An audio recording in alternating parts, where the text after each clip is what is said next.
What if the answer to why we don't hear from alien civilizations is floating around us every day? Today we'll dive into the atmospheric mysteries that might explain the great silence of the universe. Welcome back to Science and Futurism with Isaac Arthur for another look at the Fermi Paradox, the big question of where all the aliens are. Often we reason along the lines that those ancient alien civilizations we would expect to exist simply do not, and that there are a lot of hard steps on the road from inanimate stardust gathering to form a planet, and evolving life on that planet that one day can build rockets to escape that planet and settle new ones.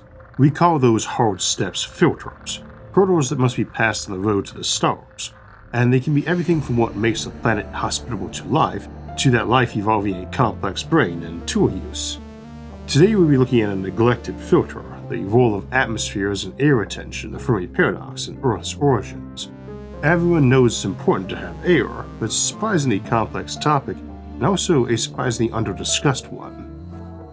None sing hymns to breath, but oh, to be without it, says Yama, the incarnation of death in Roger Zelazny's classic sci-fi novel Lord of Light, after drowning an opponent who seemed immune to all his other attacks.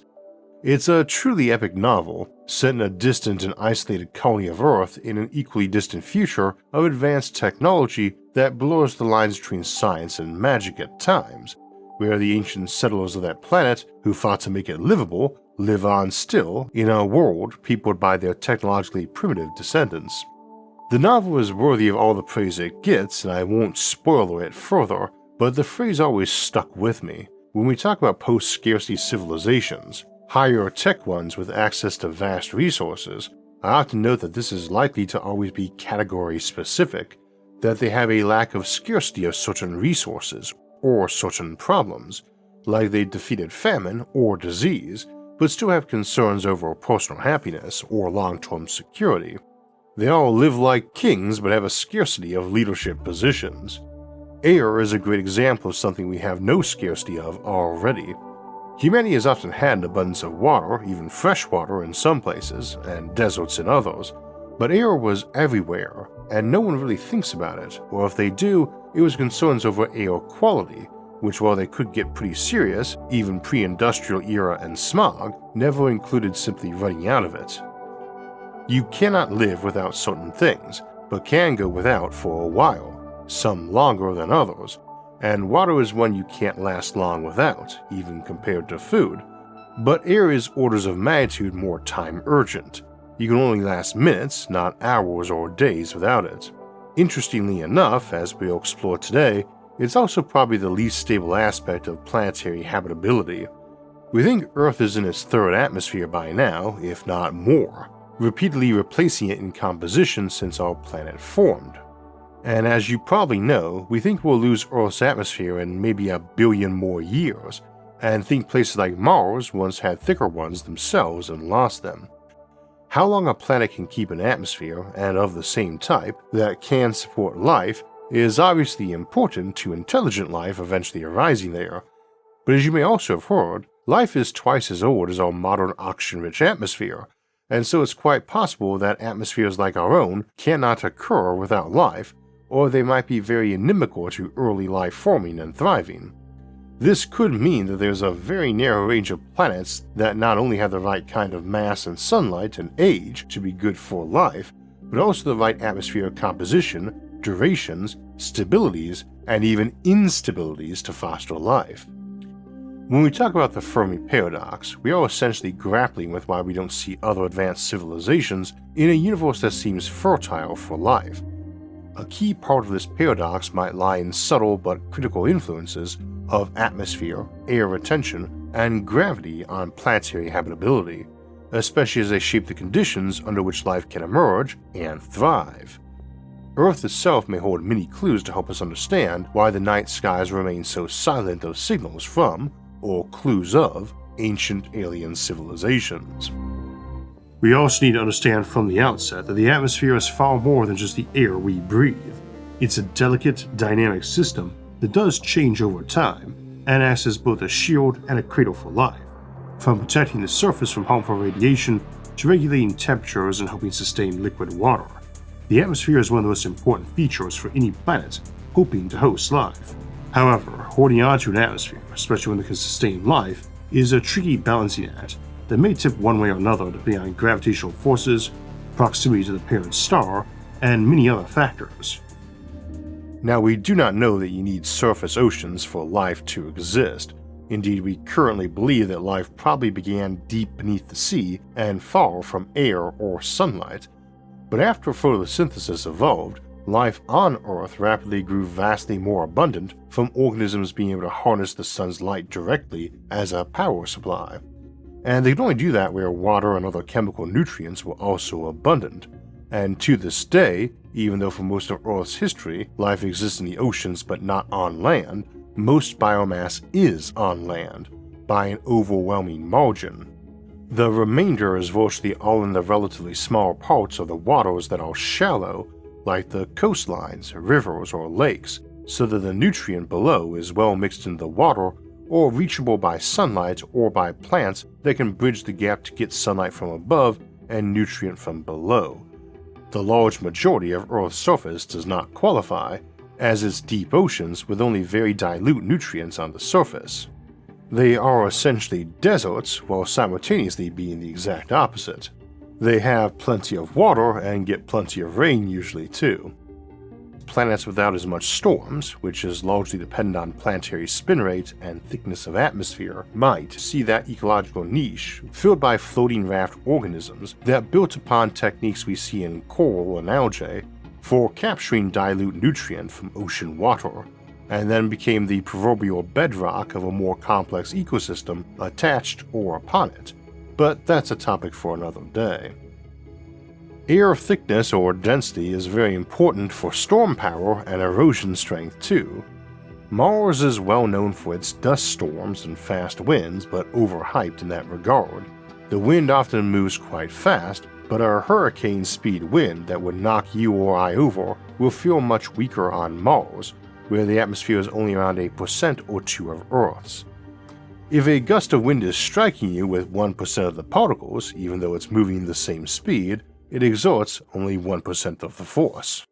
On the flip side, a planet with a thicker atmosphere is carrying even more force, contributing to the erosive forces on the landscape.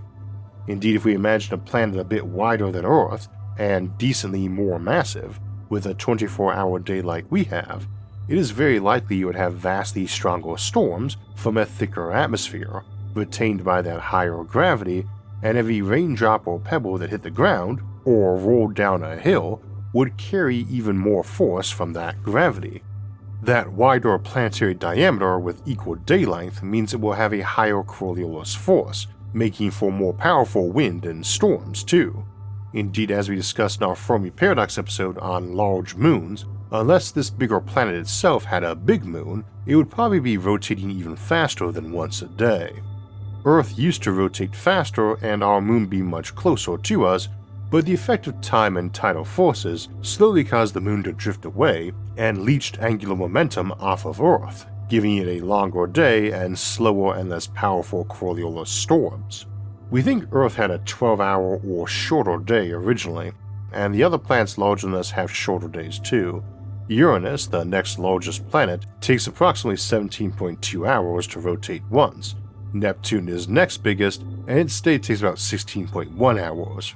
Saturn rotates in around 10.7 hours, and Jupiter, biggest of planets, has the shortest rotation period, completing a day in just about 9.9 hours.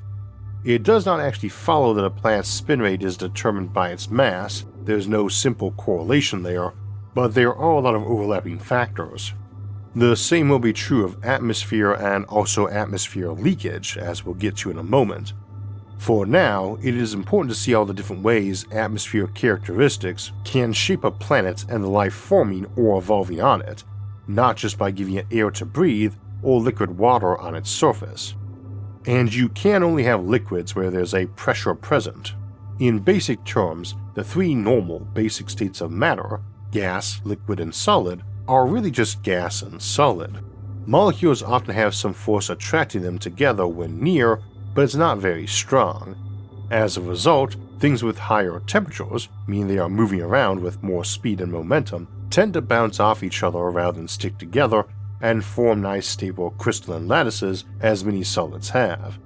If you lower their speed and thus their temperature, they don't collide as hard or often, and those attractive intermolecular forces can overpower that bumping around and colliding and bind it into a stable and solid object.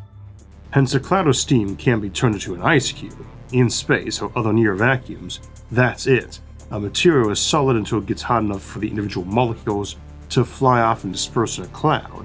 If it's cool enough, gravity can grab it and pull it together to form stars and planets. But more to the point, if you have a bunch of other matter all around you in a cloud, you no longer just have the heat energy of those individual molecules bouncing around versus intermolecular forces trying to bind it into a rigid solid. You can get an in-between state where the outside pressure of other molecules shoves back against those free molecules trying to bounce around, so that you now have an external pressure pushing that material together on top of that intermolecular force. Thus we get a phase of matter, liquids, where free molecules glob together, pulled on by intermolecular forces and pushed outside by other materials, like a pressurized atmosphere. If that combined force is not enough to keep things together, the matter boils into a gas. If it's high enough, you get a solid, and in between, not too hot, not too cold, just right, then you get a liquid. This is a generalization, incidentally. Water is a weird duck in that its frozen form is less dense than its liquid form, which is why ice floats on water. So that outside pressure still makes it a liquid instead of a gas. But in ice format, you actually lower its freezing point with pressure. Indeed, this is what makes ice slippery. You step on it, and that brief, local increase in pressure liquefies that surface layer. Water's weird properties in relation to the Fermi Paradox merit their own episode, but not this one. So we raise it in regard to water evaporating to replenish the atmosphere that leaks away. Liquids are obviously very important to our chemistry and thus life to occur, but the handy thing about them is that the boiling temperature decreases and the evaporation rate increases as we lower pressure. Water boils at 100 Celsius or 212 Fahrenheit, and freezes at 0 Celsius or 32 Fahrenheit at normal Earth sea level pressure. As we lower pressure by going up higher in the atmosphere like on mountaintops, or by atmospheric loss over time, that boiling point will drop too. If you're curious, by the time you're down to 6% normal Earth pressure, it will boil at room temperature, 20 Celsius or 68 Fahrenheit. And this is a very common Physics 101 experiment to do for classes that many of you have probably seen, and was always a favorite of mine to conduct. We get out a glass of water and a bell jar and a pump, and lower the pressure in there till the water starts boiling and frothing. So, if a planet begins losing its air and the pressure drops a bit, liquids on its surface, presumably water, will begin to evaporate faster and replenish that pressure with their vapor. A planet losing air will eventually end up as a desert, as the water will keep replenishing the atmosphere. While the seas will eventually disappear, this does not mean all the water does. Mars has ice caps and probably subterranean water too, and lots of icy moons probably have seas below, like Jupiter's moons Europa and Callisto are thought to. Now, how does atmospheric loss work?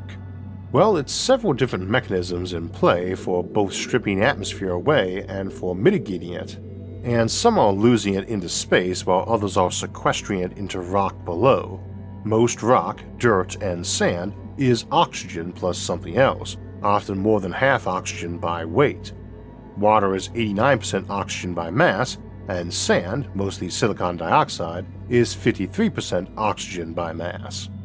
Oxygen likes to interact with other things and bonds a lot, so molecular oxygen, two oxygen atoms alone together, is actually rather unusual for oxygen. We also need to keep in mind that most of our atmosphere is not oxygen. Oxygen molecules are only 21% of the particles in our air, or 23% by mass, as most of the remainder is made of molecular nitrogen, which is slightly lighter than oxygen, 78.1% of the particles in the atmosphere, but only 75.5% of the mass. Most of the tiny amount remaining is argon and carbon dioxide, which are both heavier than air, and of course temporary water vapor. that mass fraction versus particle fraction tends to result in a lot of confusion about the makeup of objects, be it sea, sky, or the stars themselves. When we will say it's a certain percent something or other, but not specify if it's a percent of the particles, the mole fraction, or a percent of the mass.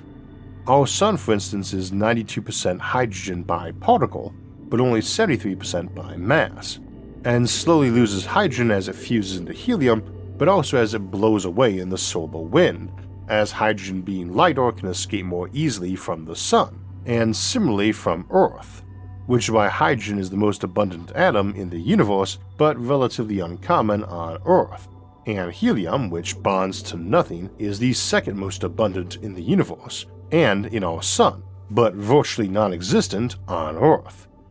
In the Sun there are no molecules, too hot, just atoms or nuclei. On planets you get molecules and they are heavier as their combined mass, not that of individual atoms in them, that controls where they can zip off into space. Unfortunately, radiation and solar wind are good at breaking molecular bonds, often causing hydrogen to find itself all alone in our upper atmosphere, where it can more easily leak into space. Oxygen is much heavier and falls back down to bond with something else, but it leaks out of the atmosphere a lot too, just mostly downwards, as it will bond to other atoms to form rock and water. Indeed, its presence in abundance in our atmosphere is relatively new. As mentioned, Earth is already in its third atmosphere, if not more. That itself is a testament to how fragile and changeable these systems can be over geological timescales. Even now, Earth is slowly leaking its atmosphere into space. This loss is mainly due to the interplay of gravity and solar wind, streams of charged particles emanating from our Sun.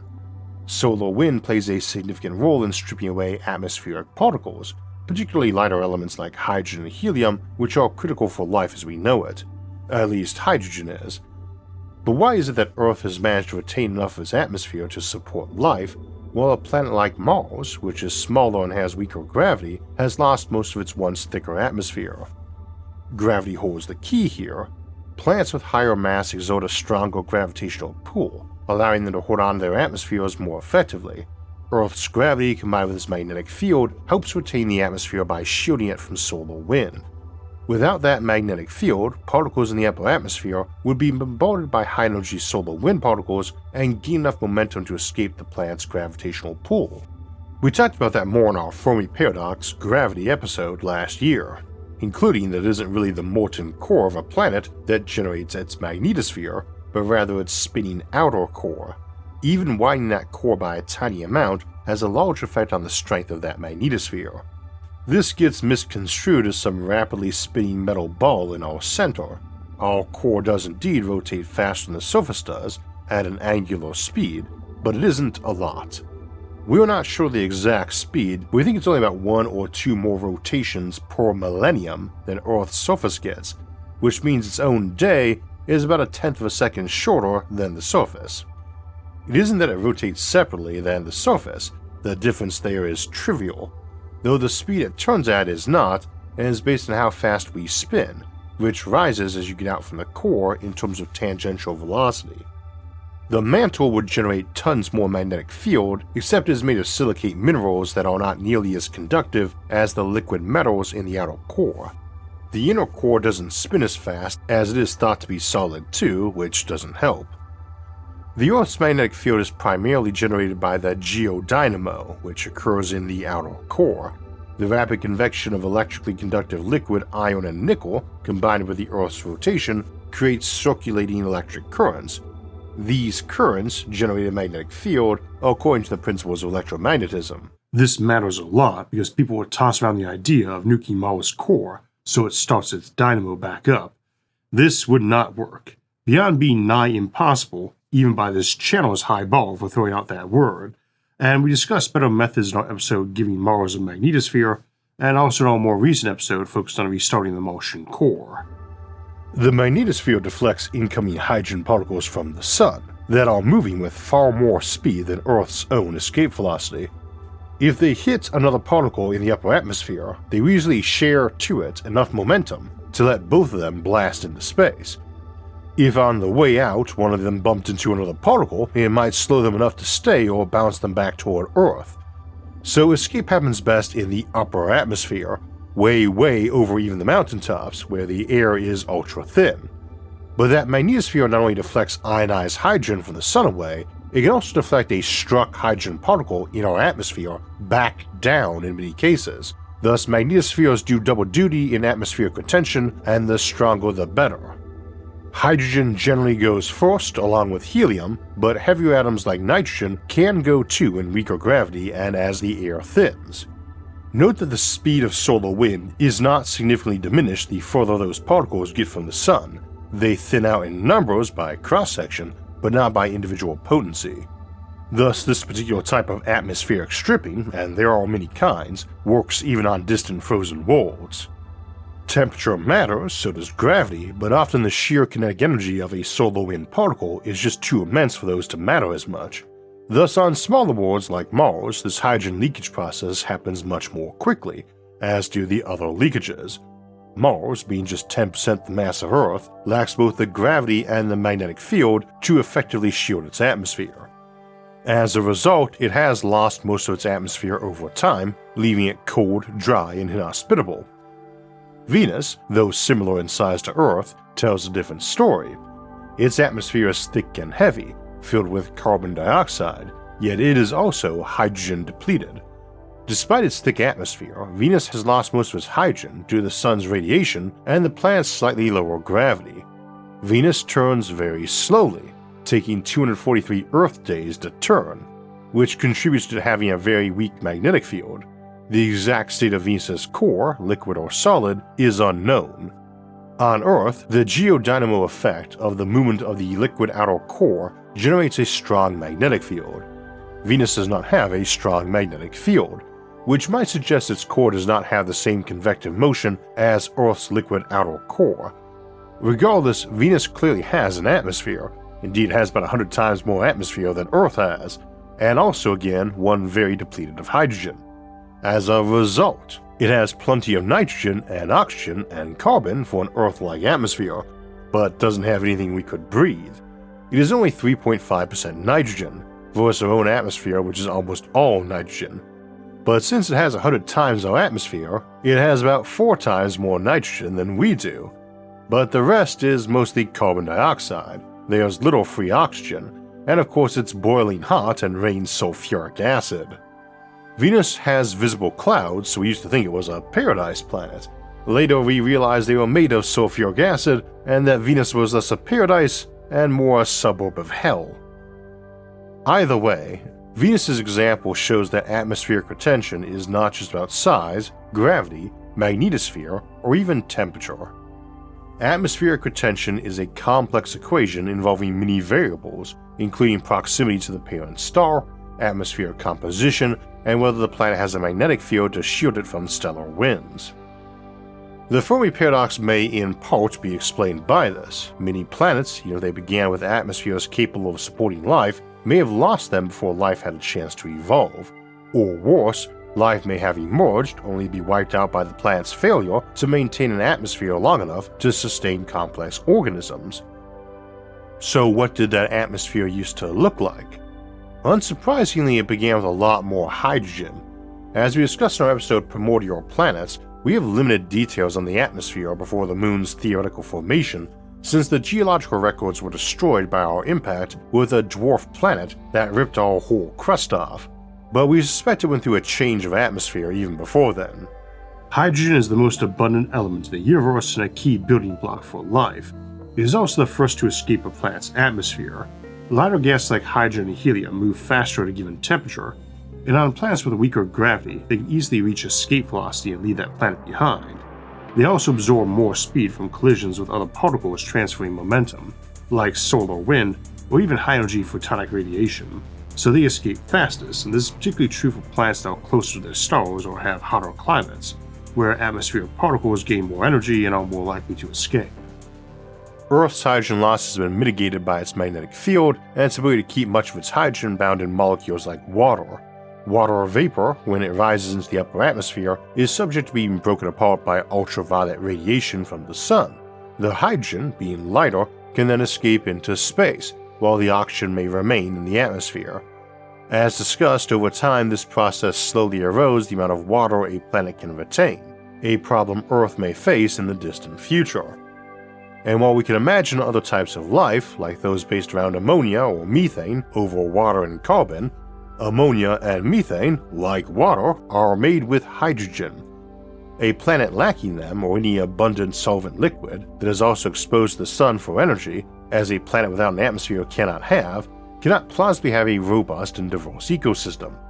Only small and shallow ecosystems that would have problems supporting much life, where evolution may be slowed by that smallness too.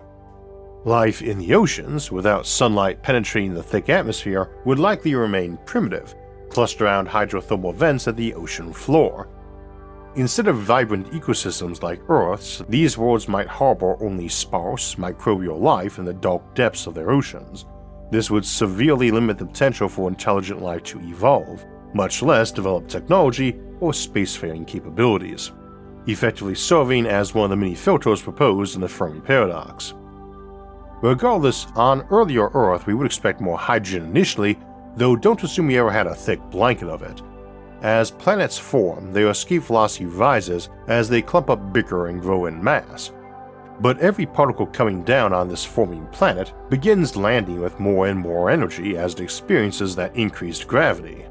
This is why celestial bodies can't form in hot gas regions, where the particles move quickly and are low in density, but instead in thick and cold clouds.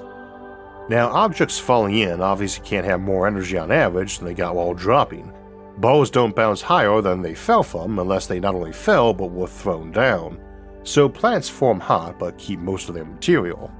Still, much of them will consist of hot hydrogen, which moves faster than bigger particles at the same temperature. So the upper atmosphere of a newly formed planet will probably be blowing off hydrogen even while the planet is still forming. The planets are also younger than our Sun, and by millions of years. Jupiter is thought to be the oldest, Uranus and Neptune may be the youngest, and Earth is probably about 50 million years younger than the Sun. As such, it was already experiencing solar wind atmospheric erosion before it was done forming, and so we probably had already lost countless tons of hydrogen before we even stabilized as a planet, and would have been ultra hot then too. Often the Fermi Paradox is a question about missing history. What makes Earth unique that we seem to be alone? And if you want a grounded, visceral reminder of how much history can fit inside one planet, watch Joe Scott's documentary, Oldest and Newest Place on Earth. From a 4 billion-year-old rock in Canada, long predating our current atmosphere, to brand new land forming right now in Hawaii. Many of you already know Joe's work. He's a longtime friend of myself and this show, and he's just one of the many creators who also helped create Nebula, home to tons of amazing content from him, me, and many others. Right now, Nebula is running a huge discount. With my link or the QR code on the screen, you get 50% off a yearly plan, just $30 for the whole year, about $250 a month. And new members get a 3-day free trial, so you can check out all of SFI's content, including our monthly exclusives, full-length SFI episodes only on Nebula, like Chrono Engineering, for free. Head to go.nebula.tv/IsaacArthur and start watching today. We don't know much about this era yet, but it clearly wouldn't be hospitable to life and was temporary anyway, so need not concern us today. Except that if the pre-lunar atmosphere was very different in composition than what was restored after the dust settled, or after the hypothetical cometary bombardment millions of years later, we might have a very different atmosphere today, or at least for many millions of years after, which may have delayed or prevented life arising. And since dwarf planets stemming to newly formed planets is probably fairly uncommon, this would presumably impact the Fermi Paradox and the strength of atmospheres as a filter. Though emphasis on fairly uncommon, it probably isn't a rare event either. I think we need to acknowledge that air breaks up into a few separate filters that are probably only loosely related. Initial mix, what the mix is or needs to be when life emerges, susceptibility to local sunlight, which will vary by the star, and also change over time as stars slowly brighten with age, susceptibility to geological and hydrological cycles, which will also vary by planet and change over time, and susceptibility to change with biology. The latter would seem reasonably safe, as biology ought to alter it only to what it can survive, but we also need to keep in mind that biology, without even contemplating intelligent tool users like humans, can radically change an environment, and quickly. One new microbe or plant that's amazingly good at storing water and keeping it, or can survive in permafrost, could suddenly green whole desert or tundra, and suddenly might be mere centuries. That all by itself could cause a huge change to atmosphere mix, save for if an organism managed to adapt to grow on top of oceans like a raft, as we mentioned earlier. We mustn't ever assume atmosphere is static, even on short timelines, and you could have a distant binary partner sun that orbited once every 1,000 years on a strongly elliptical orbit that massively altered that planet's atmosphere both by its radiation and by tugging along Kuiper or Oort belt objects that rained on the planet. Or even organisms that lived in those falling meteors like we see in Anne McCaffrey's classic Pern series. As mentioned, our atmosphere got ripped off when the moon formed, and later was restored, we think, by a mix of volcanic outgassing and cometary bombardment. Later it would gain free oxygen as the land and sea would get so saturated with it as a byproduct of photosynthesis that it couldn't absorb any more oxygen, or at least not as fast as it was accumulating then. The actual oxygen content of Earth's atmosphere has fluctuated a lot since then. We tended to assume it was pretty static, same for ocean salinity, but evidence seems to point otherwise, and same for things like carbon dioxide content and overall planetary temperature, which atmospheric makeup can impact, as things like volcanoes form tectonic plates colliding, which itself can alter atmospheric makeup too. Earth is thought to have had entire apocalyptic eras of tens of thousands, if not millions of years after major new tectonic collisions occurred, or the seas froze over, or we got whacked by a big asteroid or passed near a supernova. A lot of planets would have different frequencies of such events, quite likely much higher, and as we discussed in our looks at our sun and solar flares, our sun is much more stable than most stars, though we don't really know how stable for how long, at least not with great certainty. This brings up our last two air filters, whether or not technological civilizations can wreck their atmosphere, and will, and whether or not planets can keep their atmosphere long enough for life to get to such a stage. The former is easier to speak to, though mostly in the sense of vagueness. It is obviously possible to wreck an atmosphere if you want to. We discussed creating or altering them with terraforming technologies in many other episodes, and there are brute force methods that will work. Doing it by accident or because your planet is very much on the tipping point will depend on a lot of factors specific to a given planet or a given technology. For instance, some planets might simply be too tectonically active to have any massive supplies of fossil fuels, or deep methane or natural gas pockets. Those worlds have their own possible specific filters, like difficulties developing big technological and industrial bases without such fuels, but that's a different topic for another time. Without having more exoplanet data, specifically atmospheric and geological data, we really can't say how big a filter this is. It might be minimal or a major filter. Obviously, getting that geological data is at least centuries ahead, since you have to go there in person and start digging, and those are long trips. We also examined the fossil fuel question in more detail last month in our Fermi Paradox and fossil fuels episode.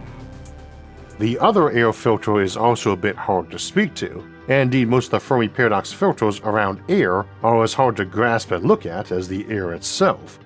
This is if most stars can allow an atmosphere on a planet that includes both water and oxygen long enough to allow advanced life to form.